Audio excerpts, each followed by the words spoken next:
Ladies and gentlemen, what you just now saw was a glimpse of GCARD2. It was all about our joint action and efforts that we have made to make this conference a success. On behalf of the organizing committee, it's a great pleasure for me to thank all the delegates for their active participation. We are very pleased that about 658 participants were here from 101 countries. And in this particular gathering, we had 32% women participants, though we aimed at 50%, but somehow we could not accomplish it after the Global Conference on Women in Agriculture, where it was agreed and decided that in future we must have greater participation and representation of women stakeholders.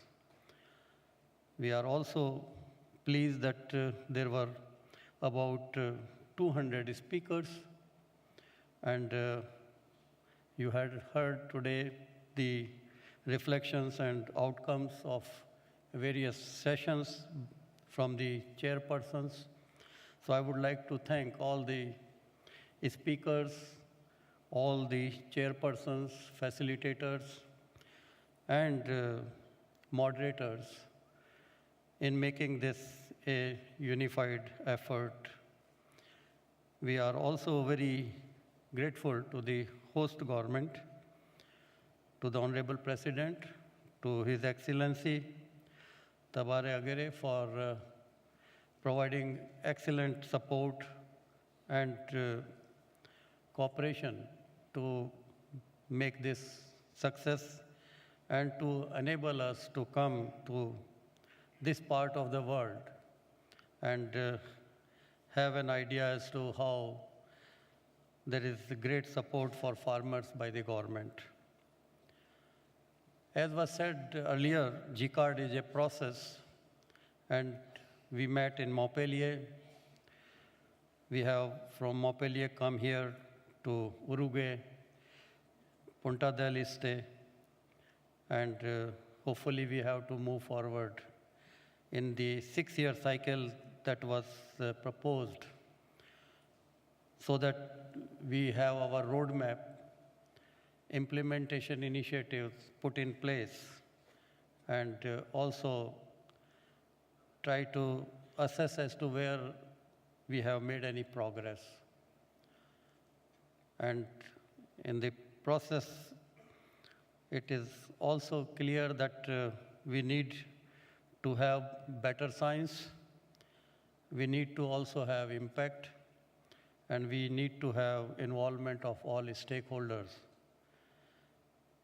which is a big challenge, but nevertheless we have moved forward. GCARD has brought us together in the whole process. We have seen that there are better partnerships getting built. There are new alliances taking place. Even alliance among the international centers who are not within the CG have come together. The Global Consortium on Higher Education, GCARD2, is also now a partner with us. We have seen GIFRAs also playing important role for advisory services. And we have seen that there are new opportunities which were mentioned, like tropical agriculture platform based on recommendations of G20 and now being led by FAO, and also global the Gender in Agriculture Partnership, which we now call GAP. So things have evolved. We have also moved a step forward than what we were before and when GFAR was established to bring in partnership among stakeholders and to see that National Agriculture Research Institutes called as NARI also become NARS and NARES, National Agriculture Research, Extension and Education System. And in that process, lot has happened. No doubt, yet along the roadmap, we have to move and make yet better strides to achieve those goals. So I would rather be brief because much was said in the previous session. We were really pleased, though it was little longer than anticipated, but there was great enthusiasm among the participants to have listened to all the chairpersons and to see that various recommendations have come. So we have now, again, agenda before us. We have to go from GCARD2 to GCARD3. And in the process, we have also seen that we need to give greater emphasis on future vision and also foresight and build capacity. And that is an issue which would require greater thrust and attention and would require policy advocacy in particular, so that not only at global level, but at regional and at national level, we are able to catalyze the policymakers to see that they give greater emphasis on foresight-related issues and see that there is more of anticipatory research, and also see that in the process they don't forget the short-term and long-term challenges that have to be met. We also saw that not only food security is required, but more important is now household nutrition security, which is still a bigger challenge. And we also recognize that having involved gender emphasis in agriculture, we would be addressing this household food security and poverty much more effectively. Other message also which was important, that we need to help resource poor farmers and consider them also as producer and bring in intensive producer-oriented development, what we call iPod, not the other iPod, but this is also very important and has to be addressed by new research on value chain, research relating to markets, and linking farmers, bringing the alliances among them. Also ensure that farmers are able to have their capacities built, and in the process it would require paradigm shift in terms of our thinking so that it becomes bottom-up rather than top-down, which had been the case in the past. So for me, having served the system along with my colleagues, about 15 of them in the organizing committee representing various stakeholder groups, I would like to thank you all. And if you think we have achieved something, then credit goes to all of you. And if you think there had been lapses, I would try to take that blame.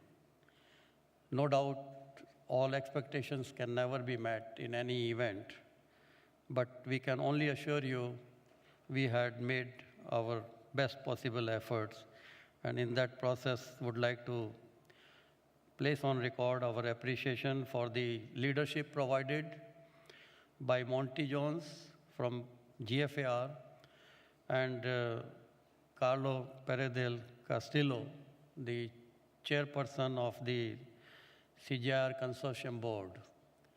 And what a great achievement it had been that these two important organizations worked hand in hand and made this GCARD2 a great success. In the process, I would also like to thank the National Organizing Committee, Mario, and the leadership of INIA and all colleagues, and to Mark from the Secretariat. We have been really working day and night, and to all his colleagues. And this would have not been possible had greatest emphasis and priority not given to the GCARD2 process. At the end, I would like to say that we would come before you sooner because the job is not finished, and have the GCARD roadmap implementation action plan as emerging from GCARD2, so that you have measurable milestones to be evaluated as we go to GCARD3.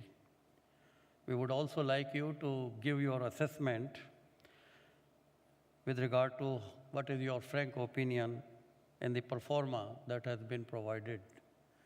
I think each one on your chairs, they were placed before, but if not, we will make available outside.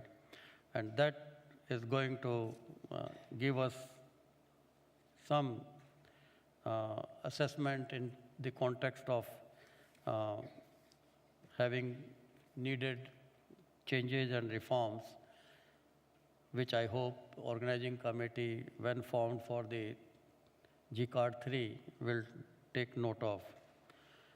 But we have been successful in one way, that we wanted the focus this time from the first GCARD, where it was emphasis given on reorientation of agriculture research for development.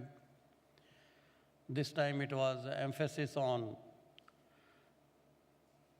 the outscaling of innovation for impact on smallholder farmers. And we know that that cannot be done alone, and for that we needed partnership, whether it is young scientist platform, YPARD, whether it is GCARD, whether it is GFRAS, whether it is Global Alliance, the CGIAR research programs, whether it is for food security, new initiatives by rice of ERI or by on wheat and on other crops by other centers and livestock. And we also recognize in the process that we will have to work more and ensure higher investments in future. And we would continue working with our colleagues in various organizations to assess the investment patterns and see that policymakers are catalyzed and realize the importance of increasing the investments, as is happening now in the CGIAR system. Thanks again to Rachel Kite and her leadership, through which the Fund Council has been able to move forward and generate new resources and new challenge programs. But I am sure we need similar kind of process to catalyze policymakers at the national level. And we have seen that many good things are already happening, and some need to be further catalyzed, and that process would continue. So with this, I would like to say once again, many thanks to you all, and many thanks to all those who worked behind the curtain to make this a success. And I would then give the floor and request Rachel Kite, the chairperson of the CGIAR Fund Council to kindly come and give her address.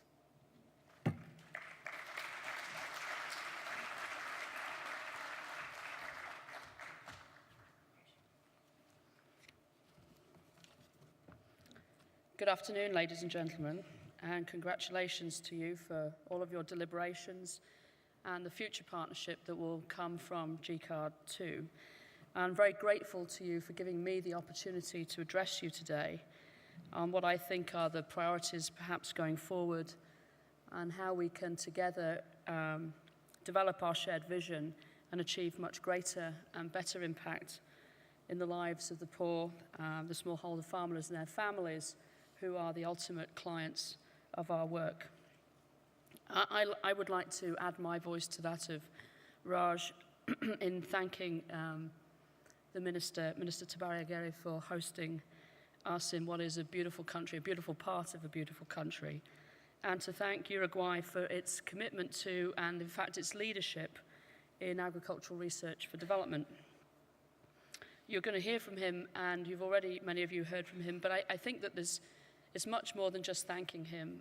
If we understand his vision and the vision that the Uruguayan government and leadership have of how to build agricultural competitiveness on a vision of sustainability, on how Uruguay will adapt to climate change, and how they will do that together with different stakeholders and make this a value proposition for the success of Uruguay, as well as the success of each individual smallholder farmer, then there's real inspiration to be taken from Uruguay as we go forward.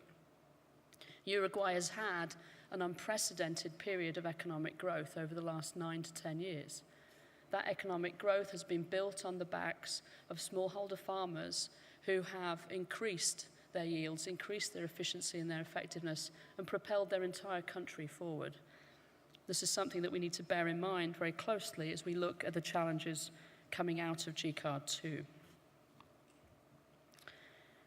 Now, I'm not an agricultural researcher, and it is far from me to tell you what you need to do, but what I wanted to do today is to stand back and look up and put your work, put our work as a collective into context, and if you permit me, challenge you between now and GCARD3 in terms of some of the things I think that we individually and collectively, coming from the conversations you've had over the last few days, know that we need to focus on going forward. This is a remarkable period for agricultural research. It's a remarkable period for its context, and it's a remarkable period for the development challenges that we face individually and collectively. We know more today than we did during the first GCARD. We know more today than we did just a few years ago or a few decades ago about the particular challenges that face us over the next decades. We know more today about the nexus of challenges between feeding the world, providing water for the world, and providing energy for the world. We know more about the challenge of doing that on finite land resources. We also know more about the challenge of doing that in the face of a path of urbanization that this civilization has never seen before. If we imagine that by 2050, we will have added another 2.6 billion people to cities, 1.5 billion of those will be poor, living in slums, in the cities of today and the future in South Asia and Africa and East Asia, and that they will be fed with different aspirations about what being fed means as well, then we are facing something totally unprecedented. Add to that climate change, then we know that decision makers at the political level, at the economic level, and in terms of agricultural research, are working without roadmaps. We do not know and cannot plan for yet with great certainty the uncertainty that climate change brings to the future. It increases risk, but perhaps even more than risk, it increases uncertainty. And for governments, for national research institutes and others that have limited capacity, limited capability, limited management bandwidth, dealing with uncertainty can be extraordinarily difficult. We know, as you've already talked a lot about in the last few days, a lot more about what happens when we invest in women as well. We know what happens at the household level, we know what happens at the community level. And we're beginning to realize the opportunities that come from investing in resilience at the individual level, at the community level, the household, the city, the country level. So certainly, the clients of our research, the ultimate beneficiaries of our research, our partners in this research and us ourselves, face a complexity of interlinking challenges never really experienced before, and the past is no longer a prologue to the future. The past can only inform us so far. So the question to you, to the CG system and to everybody else is, are we ready as a community to inform this debate? This means that the discussions that we've had about impact pathways need to be doubled down and moved faster forward. It means that the conversations that we are having about what are our theories of change, about where we should be prioritizing our work in agricultural research, need to be held with discipline and focus and should not be delayed. It means that the conversations we've been having about partnership need to move out of the realms of theory into practice and action faster than perhaps is the case today. All of this because we are being relied upon to bring science and bring the evidence base forward for the decisions that policymakers need to make at a time when policymakers are saying yes. Yes, we believe that agricultural research will bring us the answers. Yes, we believe agricultural research is fundamentally important, not just to the future of agricultural productivity, but to the future of eradication of poverty, to the future of building a shared prosperity, to the future of nutrition outcomes, to the future of equality, and bringing the divide of inequity down. So the question to us really is, are we prepared, are we ready to respond to yes? I think the exam question has changed as well. The exam question in the past may have been about agricultural research in a silo, pardon the pun, for agricultural research's sake. You know very well that that has changed over the last decade. And I detect a shift even in the last year or 2 years. Certainly at the highest levels of policy making now, the exam question is, if we have limited resources and we wish to invest in order to achieve nutrition outcomes which are acceptable and ensure nutrition security for a future 9 billion people, where would we put that resource? Do we put some of it in agricultural research?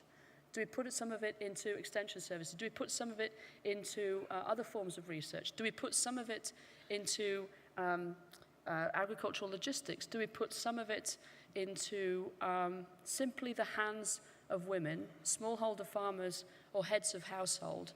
Because we know that if women have resources, they'll make smarter choices about how to make sure that their families and communities are nutrition secure.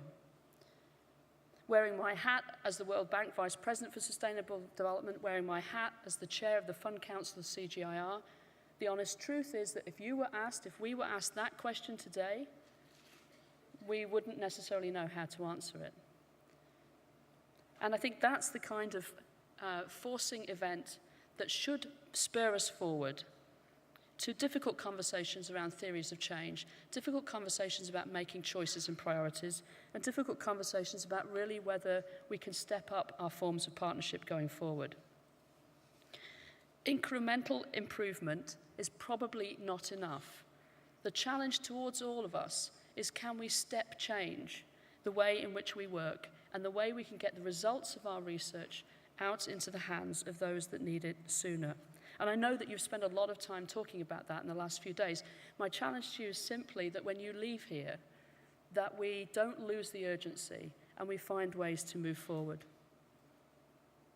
Now, as the chair of the Fund Council of the CG, my aspiration, my vision, I believe shared by the other council members, is that the CGIAR is your partner of choice, that it is up to the challenge of being able to lead research to the frontier, that it is capable of channeling funds and energy to the issues and the themes where we will get the greatest impact in terms of food and nutrition security, that we are capable of and competent in the management of the germplasm that the world needs for the next generation of solutions, that we will continue to move away from a commodity-based approach to really finding in the landscape how we can have the greatest impact, that we are equal to the challenge of factoring in the unknown, helping policymakers think through uncertainty, and that we will be able to help policymakers understand the ravages of climate change. That we will be a partner to anybody inside the system or outside the system that can bring quality research and science to the table. And that we will not be afraid to bring scientific truth to the policy table, even when it may be saying something that others would prefer not to hear.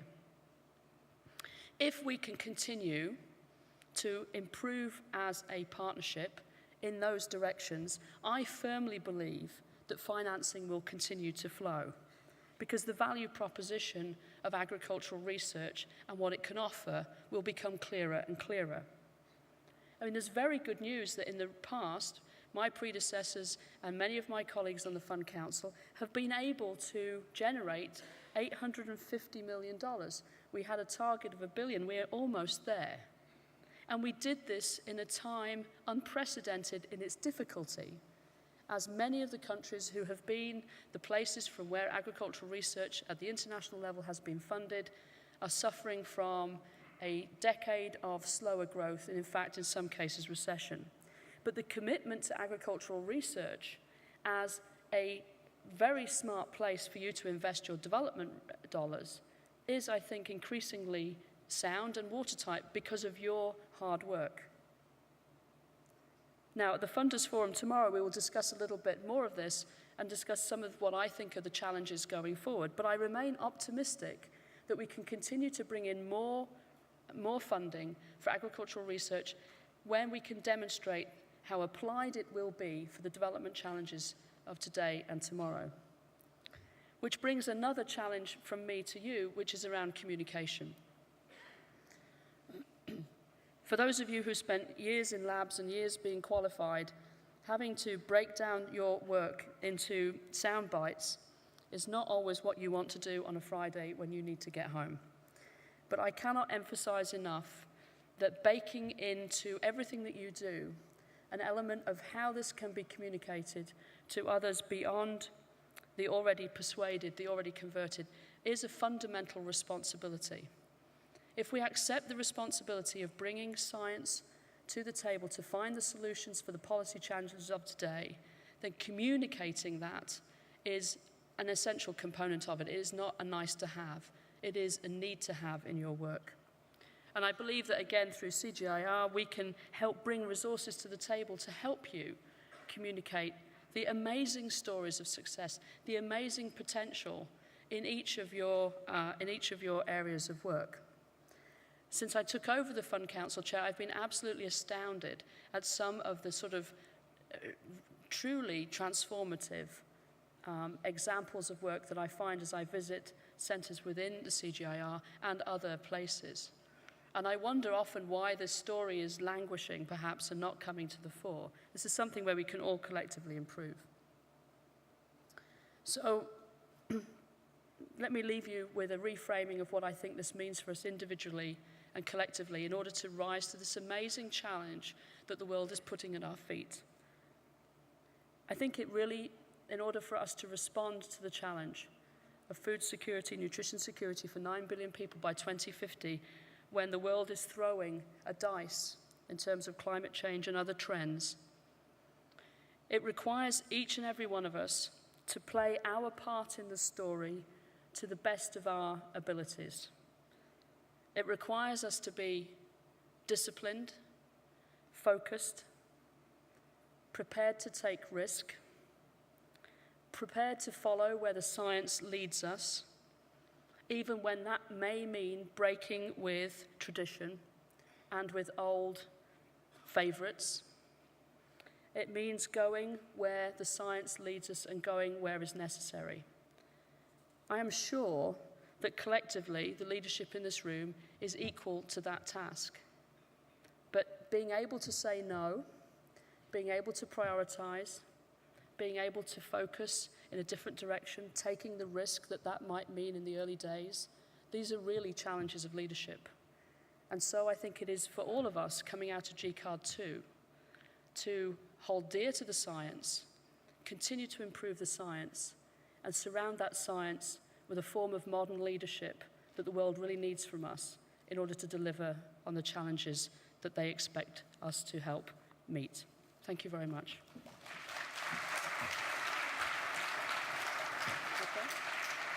You can leave. Take seat here. Thank you, Rachel, for your very kind message and suggestions.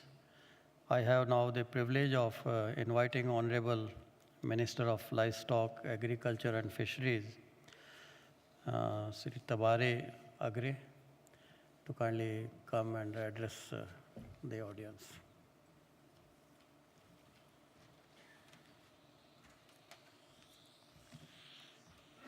Gracias.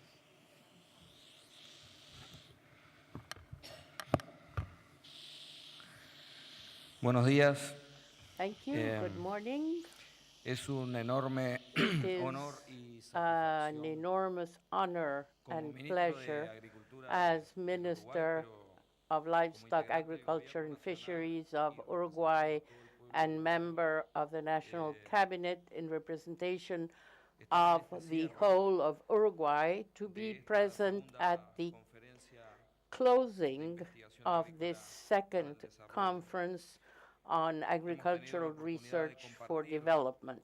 We've had an opportunity to share in the past few days many and varied instances in which you, or most of you, could hear in my inaugural speech, which are our objectives, our definitions, our perspective view of the construction of a developed countries to contribute to global food security in an environmentally responsible fashion, and also always thinking of inclusion of small and medium-sized family farmers in the value chains.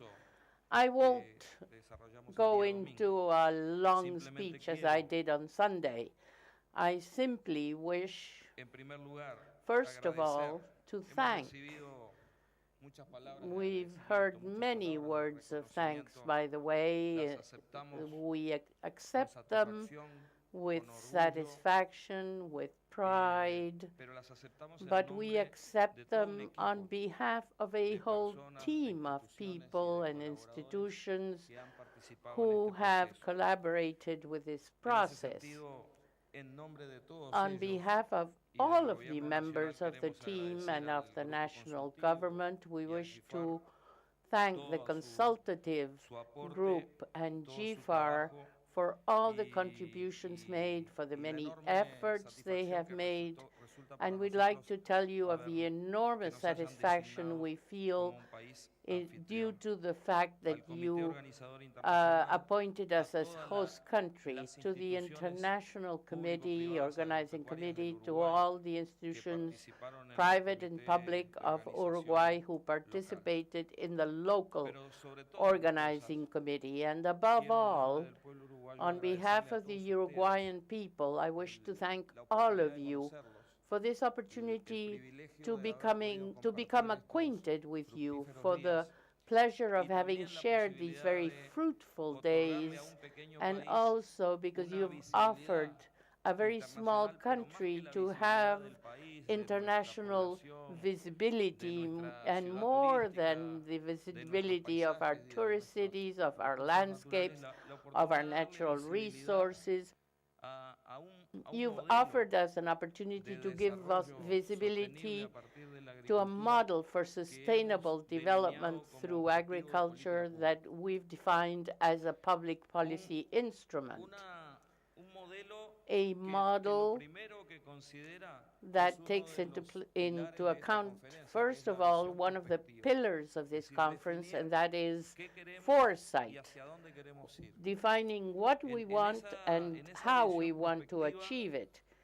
In this view, or in this foresight, there is construction of capabilities included, those of institutions in terms of technology and organizations that are necessary to put the idea into practice. And that is the second central pillar of this conference, the construction of capabilities. And thirdly, that all of that institutional capacity does not bear fruit unless it has the adequate institutions, if we don't build intelligent alliances among the public and private sector institutions and also among the institutions themselves from a smart agriculture viewpoint. Our purpose is, in the innovation field, is to have a national innovation system instead of just an research institute, and that is an enormous difference.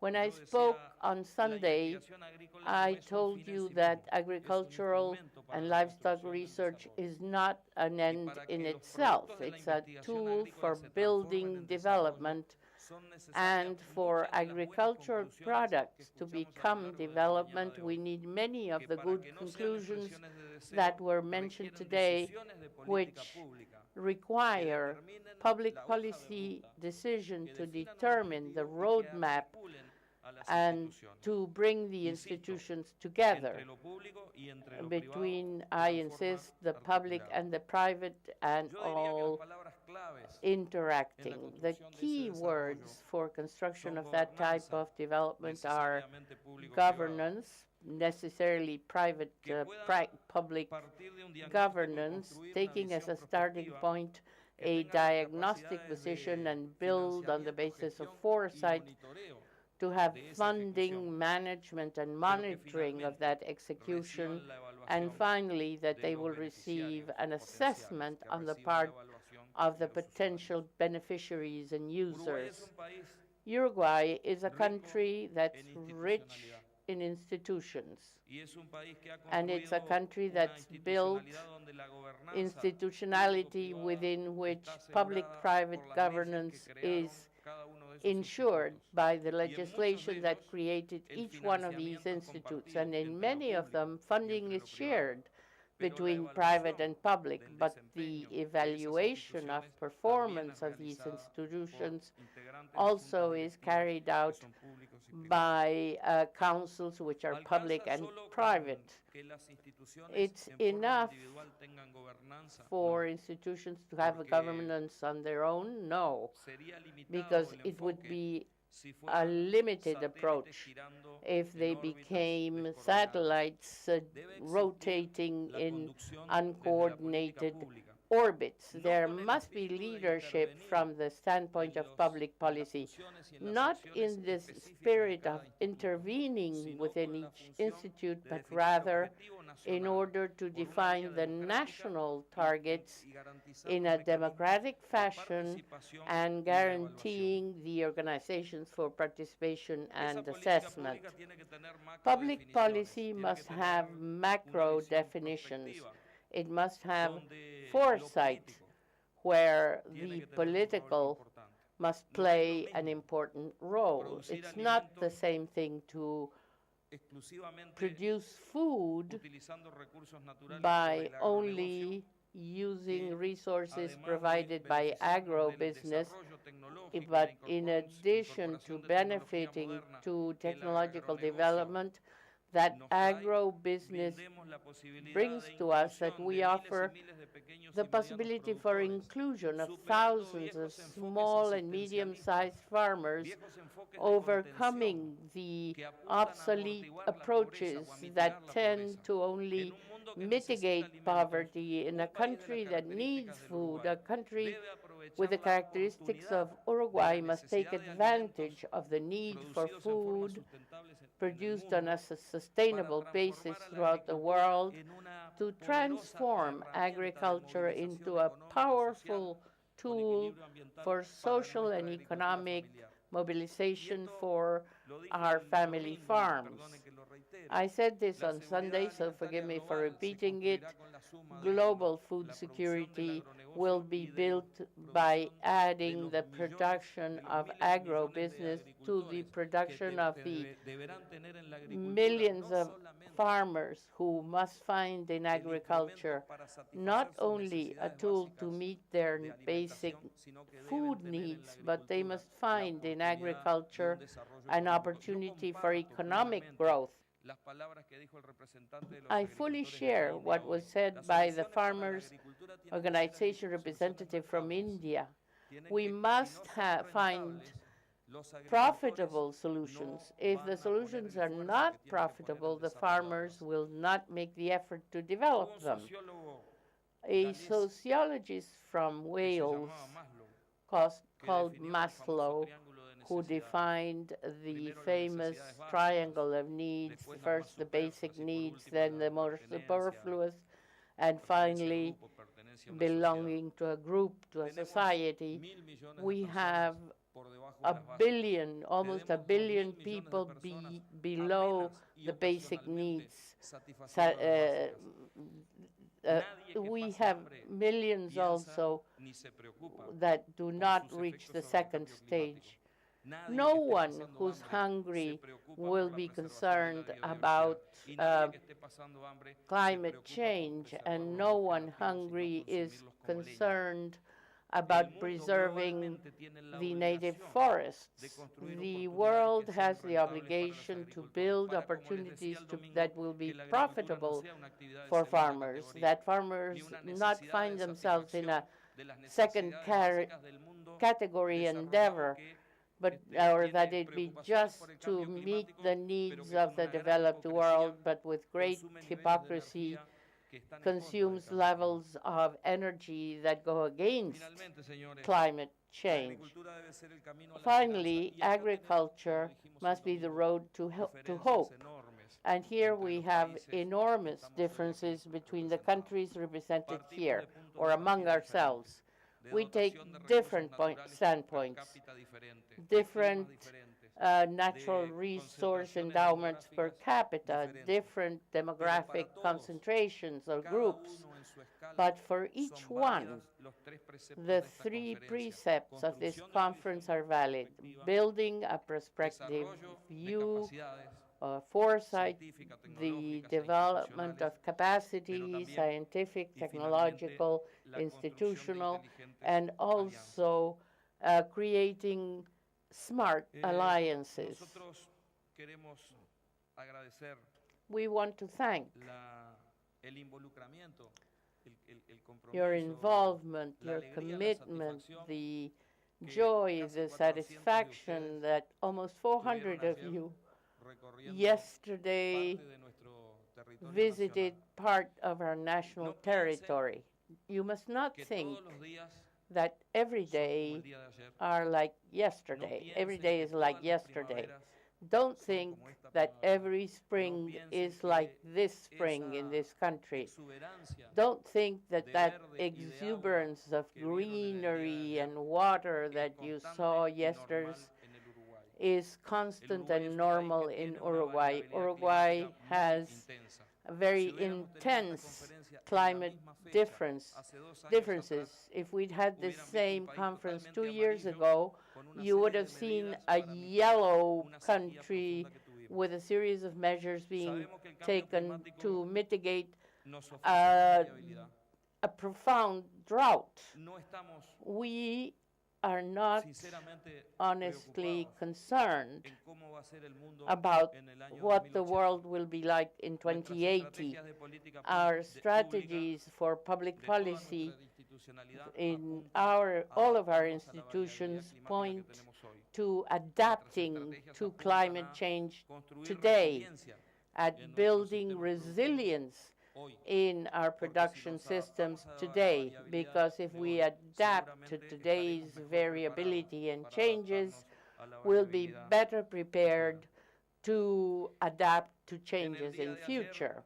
intentamos Yesterday, we attempted to show to you diversos ejemplos de different nuestros sistemas examples productivos of our productive con trabajo de systems todas las instituciones with the en work of forma all institutions interactuada. in a Tampoco fashion in which piensen they que lo que vieron interact. ayer You es must perfecto not y think no es either mejorable. that what you saw Tampoco yesterday piensen is que lo que perfect vieron and not ayer es algo que improvable, existe desde hace nor décadas. does it Lo que vieron exist ayer for decades. forma parte What de la you saw decisión de la yesterday política forms pública part of de tener public una policy coordinación y decision una making articulación entre toda la of providing institucionalidad for para cumplir con coordination nuestra among obligación all como ciudadanos, pero institutions sobre to todo meet para hacer our un uso obligations as responsable del dinero de citizens, los contribuyentes and above y all del to make dinero de los responsible productores que son los use que of cofinancian taxpayer esas monies and instituciones. farmer monies that co-finance Finalmente, those institutions. estamos seguros que en esa visión de que Finally, la we're agricultura sure that es el in that camino view de la that esperanza, agriculture provides the pathway to que en hope, algunos casos es la which solución in a las some necesidades cases básicas, means que en otros casos meeting es el basic camino más needs. próximo al In desarrollo others, it's the económico, road that social comes y ambiental. closer to social and Debemos environmental development. tener We la must convicción have the de que conviction somos y seremos that we are and parte will de la be solución y no part parte del of the problema. solution and not part of the problem. La vinculación de agricultura y cambio The climático, linking of agriculture to climate change, agriculture and food security, agriculture and the environment, sustentabilidad y equidad, sustainability en and la medida que equity, buena parte de los to the desarrollos extent that agropecuarios many o of the agrícolas agricultural a veces atentan developments sometimes contra go against los recursos naturales. natural Estamos en resources. una We época are at a donde time más de 50 when países more están than 50 teniendo countries crecimiento económico sobre la base de are intensificación growing del at uso the sobre level los of their recursos naturales. economy Por lo tanto, based el on concepto de intensifying equidad the intrageneracional use of natural resources. So the con el concept concepto de of sustentabilidad equity among generations intergeneracional. competes with the concept of Estamos convencidos que el sustainability among desarrollo de generations. las We políticas are públicas, convinced that the development innovaciones of public tecnológicas y policy, of organizacionales, technological el acceso a innovations and mercados para los organizational agricultores son la innovations, llave para construir guaranteed competitividad. access to farmers are Competitividad the que tiene keys que to venir de las build innovaciones. competitiveness Esa es la that importancia must come de from esta conferencia. innovation. And there Que lies junto the a las importance of this inversiones conference. que Together seguramente with the serán atraídas investments desde lo that público o surely desde will lo be privado, attracted at the public and private permitirán la level, transformación y el desarrollo. we Una will agricultura see que deberá change ser and ecoeficiente y development. competitiva. An agriculture that must be efficient and competitive. It will be the pathway for opportunities for countless farmers to improve their lifestyles and to build global food security, but always from the standpoint of commitment of the hierarchical structure through technology, incorporation, and always with more environmental efficiency. The world, gentlemen, and whenever I have a microphone before me, I repeat this, the world will have no food security with impoverished farmers who are considered second-rate players who are made guilty for problems of the environment. Solutions must be fair, must be equitable, and that's not something that's done only by the market. That's where we see the importance of the adequate timing and coupling between the market and public policy at the national, regional, and global levels. As I said on Sunday, we wanted to be your hosts and we were eager to enjoy the position. All of our team, all of our country has enjoyed this conference. You're welcome whenever you want to return to Uruguay. Thank you very much.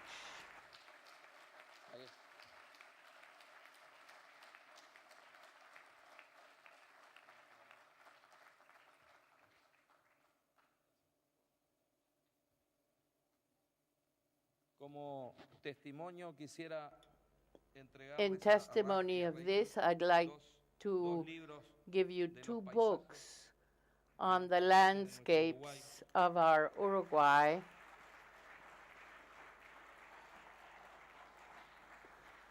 que se llama Uruguay, The book is Tierra de called Encuentros. Este ha sido un Uruguay, formidable a encuentro. land in which to meet. This has been an opportunity to meet with you.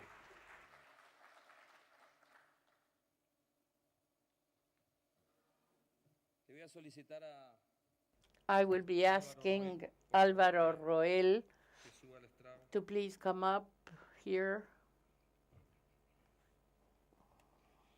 ¿Dónde están las placas? Where are the Y a plaques? Monty y a Carlos, And Monty and si Carlos, se pueden acercar. if they could come up, Y les please, entregaremos unas placas because de we'd like to reconocimiento. give you some recognition.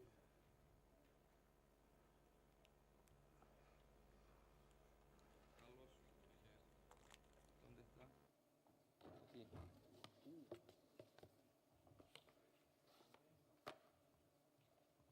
Carlos. Gracias. El libro.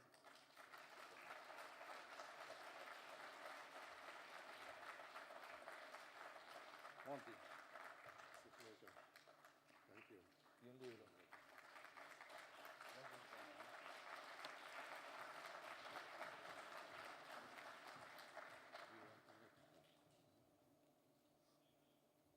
Gracias.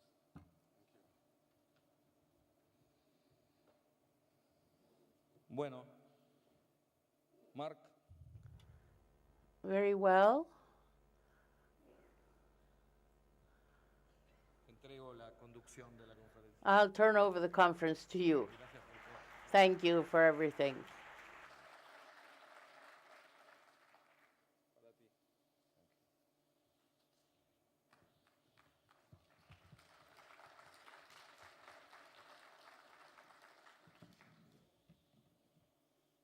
Thank you, Honourable Minister, and I'd like to emphasize again what a wonderful choice of country Uruguay has been.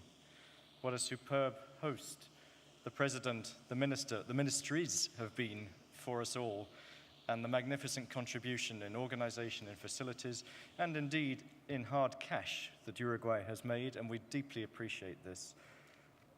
People, when they first got here, said, why are we in Uruguay? I think you know now. I think you know the value of Uruguay, what it is offering, the model it presents for other countries.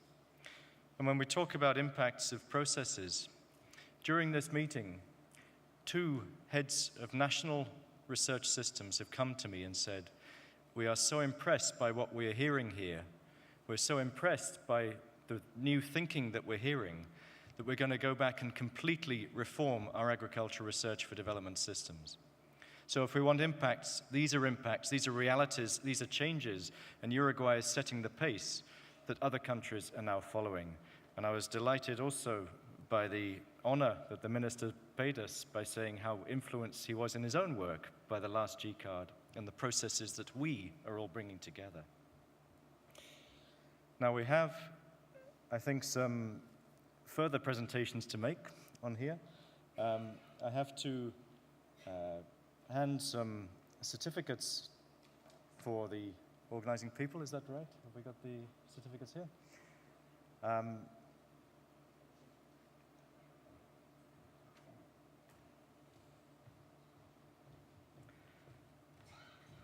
We would like to particularly appreciate some of the core people who've been involved in this process. I would like to also thank some of the regional people, Victor Villalobos for his role as AICA, some of the participants we've heard all around, and also to our Vice President, Claudia Borriga, for your efforts in bringing the ministers together for the CES meeting and raising the profile of what we do. But now we get a little personal. Firstly, I'd like to ask the minister if he could please come and help me with these awards just for a few minutes. Fernando Chaparro, you're here somewhere. Fernando and Alain de Riviere, are you still here, Alain? Would you like to come up, please?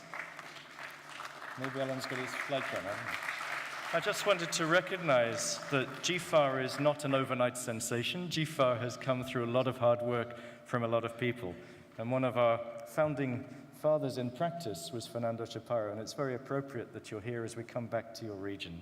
So, Fernando, we have a certificate for you to thank you so much for what you've done. Thank you.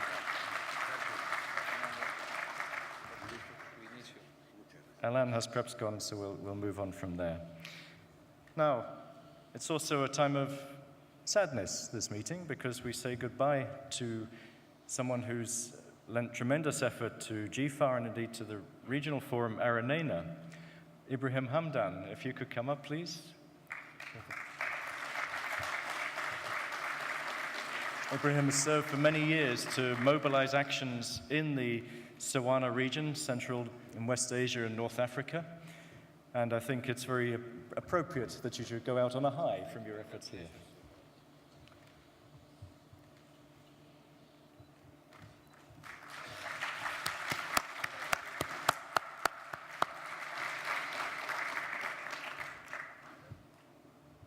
Now, this meeting could not have happened in Uruguay without the great efforts of the Uruguayan National Committee, headed by someone you're all very familiar with, Mario Allegri.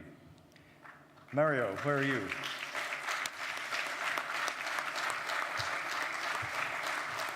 And Mario, as you know, not only is a very successful organizer of conferences, but also was a very successful head of INEA with tremendous returns on the research shown.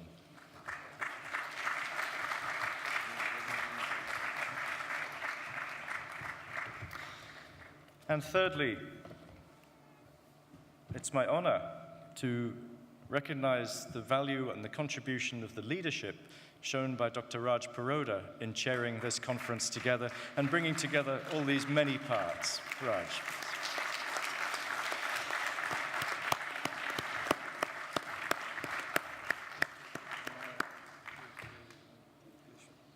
And indeed, Raj, like many of us, wears two hats and is still maintaining a very strong and dynamic leadership of APARI as well.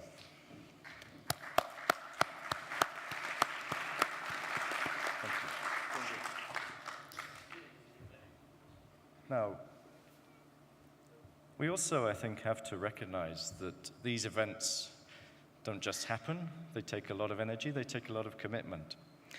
And I would like to particularly thank those who've provided the financial commitment for this meeting to happen.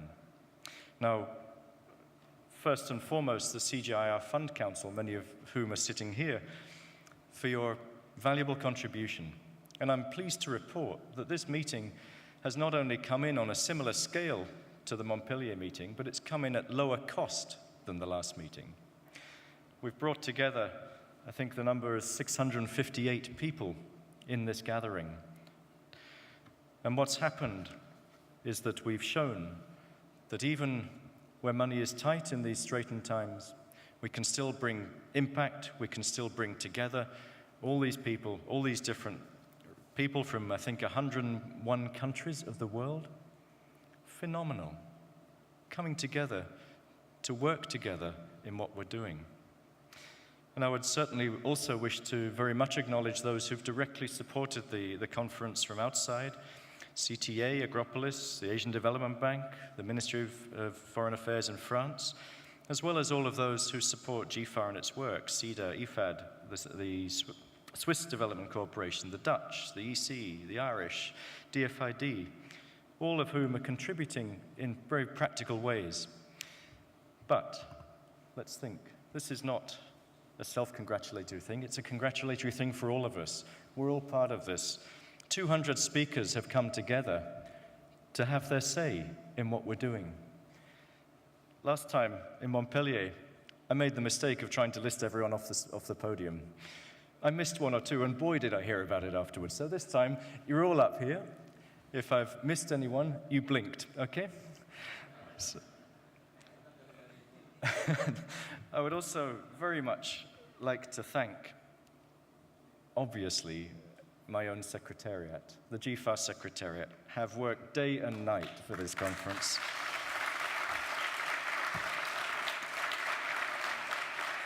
And I think I will have to name all of these if you'll bear with me. I'd like to thank Harry, Ajit, Thomas, Robin, Valeria, Gianna, Eichi, Erna, Dominic, Piero, Charles, Marina, and 2 others. Actually 3 others, because this is also, the preparation for this process has led us through a wedding and a birth. So in the time it's taken, we've managed to see a marriage for Ilona. Where's Ilona? Ilona, the queen of the conference, has organized so much for all this. To the extent that she's even delayed her honeymoon to sort this meeting. And I'd also like to say that youth is very much the flavor of the conference. So much so that our youngest member is weeks old, not even months. Courtney, are you here? Or are you out with the young one? Where are we? But the YPARD group has proved it's getting younger by the day by the arrival of their daughter. So congratulations to them as well. And I wanted to just pick up a little on Rachel's point about the need to communicate, the need to bring together not just what we're doing in this room, but take it out to the world, because what we do in this room has an impact, but it's only really going to impact if we reach the message out all across the world. And I believe while we've got a long way to go, we're getting a great deal better at doing that. And you all met the young reporters at the start of this conference. We took a plunge. We said, let's bring young reporters in. Let's let them say what they like out to the world. Tell the world what they think about this. Totally uncensored, totally open. What they think of you is being said to the world. And that, to me, is an incredibly valuable change, that we're opening out agricultural research, we're opening out knowledge of agricultural research, we're communicating it to the world. And how is that happening? I can tell you through the last week, we've had 34 articles in the international media about this event, 88 in the national newspapers, 124 in other blogs, not ones we've generated, that others have been generating. 131 blog posts that have been read 10,000 times from 127 countries. The webcasts have had 813 people watching them. We've had more people in this conference that are not in Uruguay than are in this room. Think about that. For less money, we're reaching more. We're reaching out to make the connections. Those Twitterers amongst you, we've had 1,500 Twitters a day, reaching an average of 100,000 people. So the messages are going out. They're getting heard. People are getting it. People are understanding what we're talking about, and they're changing their own behaviors, their own attitudes, their own work, their own lives in doing so. We've had 135 social reporters from 45 countries, and 35 of those are here on site. So the institutional walls are coming down fast. We're all part of this opening out. We have to be connected. It's a connected world. We have to use our connections to really make sure that the best practices we've all been hearing about, the commitments we've all been hearing about, are going to be carried through and are going to be shared and are going to inspire others. So I would end with a plea to you all to now go out there and be ambassadors for what you've been hearing about, share what these ideas are, inspire others to take it up, to make it happen, to deliver these changes together. So thank you, ladies and gentlemen. It's been a wonderful few days. The meetings don't end now. I know we've got more to do this afternoon. The work never ends, as Raj said earlier. Let's get on and do it and come back in 2 years' time and tell ourselves how we think we're all doing. Thank you very much, ladies and gentlemen.